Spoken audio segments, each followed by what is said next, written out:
매출을 올리는 데에는 정확한 기준이 필요합니다. 지금부터 제품을 소싱하는 게 맞다라고 추천을 드리는 겁니다. 하지만 여기서 이 위탁 판매는 분명히 한계가 있습니다. 예를 들어 여기서 저희가 정한 기준은, 마지막으로 제가 가장 중요하게 생각하는 안녕하세요, 빌리브로 힘찬입니다. 대표님들, 제 말 잘 들어주세요. 매출을 올리는 데에는 정확한 기준이 필요합니다. 제가 1억의 빚더미에 앉아서 절망했던 순간부터 월 매출 2억을 찍기까지 저는 이미 대표님들이 겪을 모든 실패를 경험해봤다고 생각합니다. 그래서 오늘은 제가 피를 토하며 얻어낸 비밀들을 여러분들에게 공개하려고 합니다. 바로 소싱의 10가지 기준입니다. 이거 하나만 제대로 알아도 이 전쟁터 같은 온라인 시장에서 살아남을 수 있습니다. 아니, 살아남는 것을 넘어서 승리할 수 있다고 생각합니다. 왜냐면 저는 정말 이 방법대로만 소싱을 하고 있거든요. 끝까지 시청해주시는 대표님들을 위해 선물도 준비했으니 끝까지 시청해주세요. 오늘은 이 자동 센서 휴지통이라는 평범한 키워드가 효자 상품이 될 수 있는지 없는지 실시간으로 이 자리에서 한번 같이 분석을 해보는 시간을 가졌으면 합니다. 바로 제가 미리 샘플을 준비해 놓은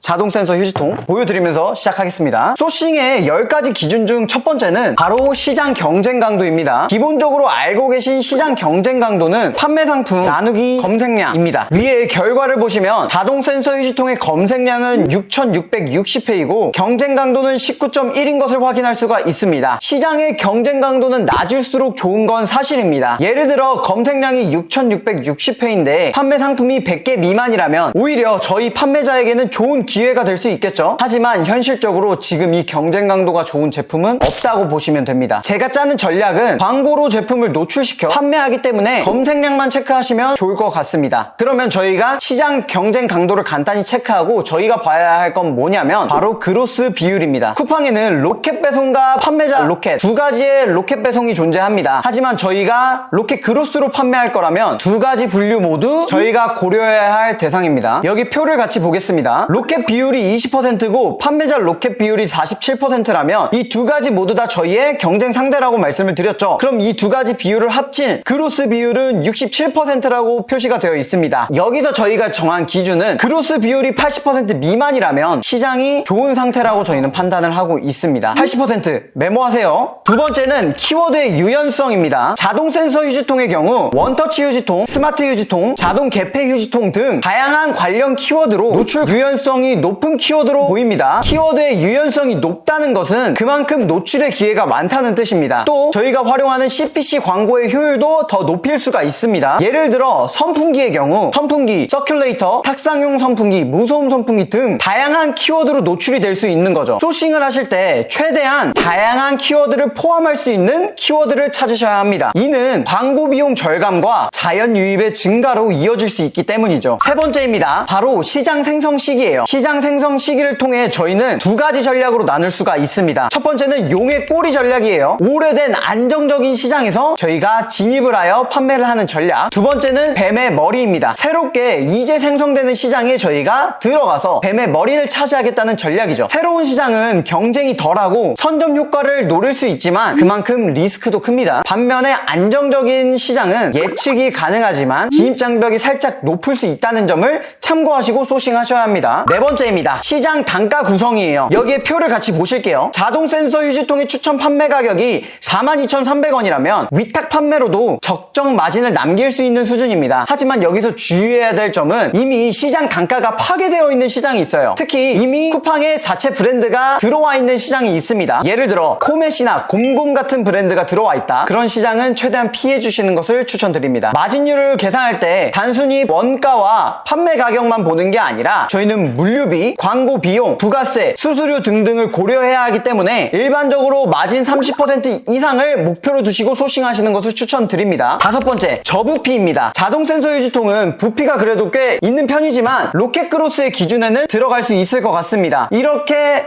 어머 깜짝이야.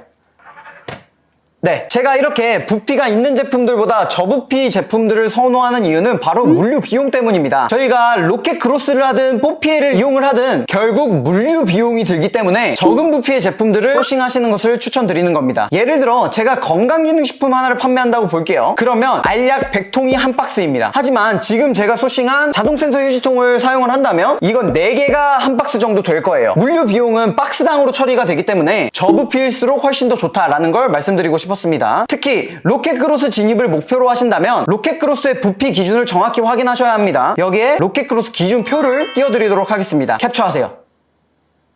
다음은 6번째 고마진 제품입니다. 여기 표를 보시면 시장 규모가 11억이고 판매가가 42,300원입니다. 지금 이 정도의 가격 선이라면 적절한 마진을 바로 확보할 수가 있을 것 같습니다. 고마진이 왜 중요하냐면 고마진은 결국 사업 지속성과도 연관이 됩니다. 저마진의 상품을 판매한다면 초반에 자본 부담이 많이 되기 때문에 일반적으로 저희는 원가 30% 이상의 마진을 가져갈 수 있는 상품을 찾는 것을 추천드립니다. 하지만 여기서 실수를 많이 하시는데 마진율이 높은 제품만 찾는 게 아니라 당연히 판매량과 회전율도 충분히 고려를 해서 판매해야 합니다. 예시는 저의 첫화 영상을 확인해 주시면 간편할 것 같습니다. 7번째는 바로 디자인과 패키징 그리고 제품의 성능입니다. 제가 잘 나가는 제품들의 공통점을 찾아봤어요. 그 잘 나가고 꾸준히 잘 판매되는 제품들의 공통점은 결국 그 제품의 디자인도 훌륭했고요. 또 성능도 우수한 편이었습니다. 이 자동 센서 휴지통은 기능성 제품이지만 동시에 어떻게 보면 인테리어로도 역할을 할 수 있는 제품이라고 저는 생각을 합니다. 그래서 디자인은 단순히 예쁘다 로만 보는 게 아니라 기능성과 실용성도 이에 포함이 됩니다. 예를 들어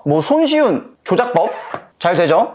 견고한 구조 또 이걸 세척할 때 간편하게 세척할 수 있는지 이런 것들이 다 포함됩니다. 특히 지금 시대는 성능이 조금 안 좋더라도 디자인이 이쁘면 판매가 되는 시대입니다. 하지만 저희가 지속적으로 가져간다면 디자인도 이쁜데 성능도 좋은 제품을 소싱하셔야겠죠. 특히 어디에도 잘 어울리는 범용성이 있는 디자인인지를 체크하는 게 중요하다고 생각을 합니다. 제가 판매할 이 제품은 이제 10리터짜리 자동 센서 휴지통인데요.